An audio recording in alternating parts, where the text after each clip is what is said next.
সঘনাই মূৰৰ বিষ হয় নেকি? দীঘলীয়া সময়ৰ পৰা মূৰৰ বিষ হৈ আছে যদি সাৱধান। বৰ্তমান সময়ছোৱাত প্ৰতিগৰাকী ব্যক্তিয়ে কম বেছি পৰিমাণে মূৰৰ বিষত ভুগি থকা দেখিবলৈ পোৱা যায়। কিন্তু ইয়াৰ বাহিৰেও কেতিয়াবা মূৰৰ সন্মুখৰ অংশত যথেষ্ট বিষ হয়, যাক কোনো কাৰণতে সহ্য কৰিব নোৱাৰি। দীঘলীয়া সময়ৰ বাবে টিভি, মোবাইল, কম্পিউটাৰৰ সন্মুখত বহি থাকিলে সাধাৰণতে মূৰটো বিষাবলৈ আৰম্ভ কৰে। মূৰৰ সন্মুখৰ অংশত বিষ হোৱাৰ কাৰণ কি, সেই বিষয়ে জানো আহক। সংক্ৰমণৰ কাৰণ।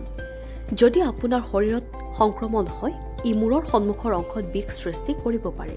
বিশেষজ্ঞসকলৰ মতে চাইনাছ সংক্ৰমণৰ ফলত এজন ব্যক্তিৰ মূৰ তথা মুখমণ্ডলত বিষ হয়। ইয়াৰ উপৰিও চৰ্দি আৰু কাহৰ ফলতো মূৰৰ সন্মুখৰ অংশত বিষ হয়।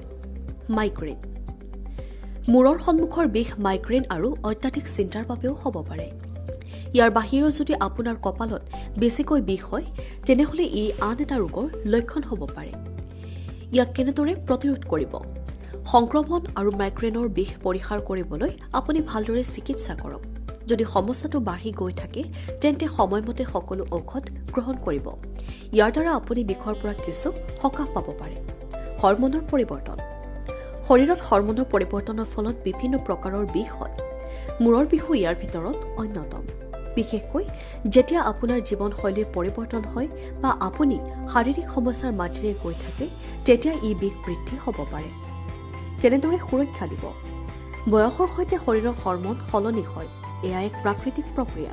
সেয়েহে আপুনি জীৱনশৈলীত স্বাস্থ্যকৰ অভ্যাস অন্তৰ্ভুক্ত কৰিব। এনেদৰে আপুনি বিষৰ পৰা সকাহ পাব পাৰে। চকুত বিষ। দীঘলীয়া সময়ৰ বাবে স্ক্ৰীণত দৃষ্টি নিক্ষেপ কৰাৰ বাবেও মূৰৰ বিষ হয়। ই আপোনাৰ চকুৰ ওপৰত চাপ পেলায় আৰু চকুৰ ওপৰত অত্যাধিক চাপৰ বাবে মূৰৰ সন্মুখৰ অংশত বিষ হ'ব পাৰে। কেনেদৰে সুৰক্ষা দিব? দীঘলীয়া সময়ৰ বাবে কাম নকৰিব। যদি প্ৰয়োজন হয়, মাজত জিৰণি ল'ব। লগতে কম্পিউটাৰ বা ফোনত অত্যাধিক সময় ব্যয় নকৰিব। চকুত পানী ছটিয়াই থাকক। ই চকুক সকাহ দিব। News x report, NDTV।